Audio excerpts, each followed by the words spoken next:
Pioggia battente e forti raffiche di vento si sono abbattute violentemente sul veneziano nel primo pomeriggio. Anche il campanile di San Marco è stato colpito dal nubifragio che con la sua potenza ha provocato il distacco di alcuni frammenti di mattoni. I turisti che erano in visita sono stati fatti uscire immediatamente e la zona transennata. Alla base del campanile sono visibili alcuni pezzi di mattone rosso caduti dall'alto. Le raffiche di vento hanno raggiunto i 115 km all'ora. Per circa 10 minuti sono state così violente da rovesciare i tavolini all'aperto e gli ombrelloni in piazza San Marco.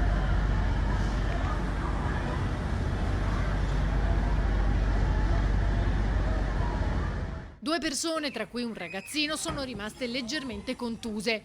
C'è chi ha anche ripreso pezzi di scuri cadere in acqua.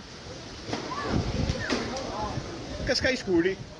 Momenti di paura anche al Lido di Venezia, dove il vento ha danneggiato molte strutture all'aperto, chiusa la spiaggia di San Nicoletto. Un camion che si stava imbarcando su un ferryboat si è inclinato per effetto delle folate di vento.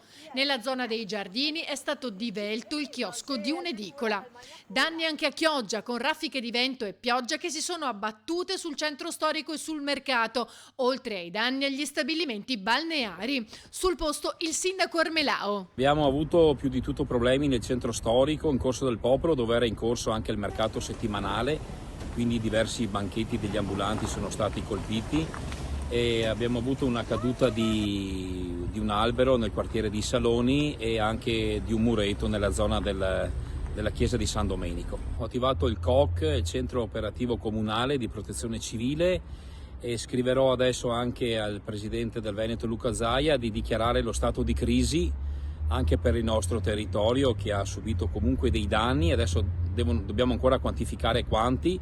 Sono appena stato qui al pronto soccorso per sincerarmi che non ci siano stati interventi dal punto di vista sanitario. Da quello che mi dicono non hanno avuto richieste di intervento per persone che sono state ferite a causa di questa perturbazione violenta che si è abbattuta sul nostro territorio comunale. Spiagge danneggiate anche a Cavallino, Eraclea e Bibbione, dove un ragazzo di 17 anni è stato colpito alla testa, alla schiena e alla gamba destra da una tavola da surf volatagli addosso.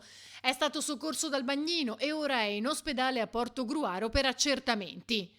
La strada iesolana è rimasta bloccata per la caduta di un albero in mezzo alla carreggiata.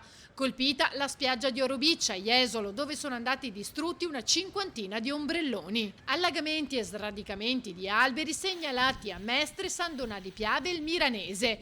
A Bevazzana di San Michele al Tagliamento un tir è stato rovesciato dal vento e ha schiacciato una pensilina.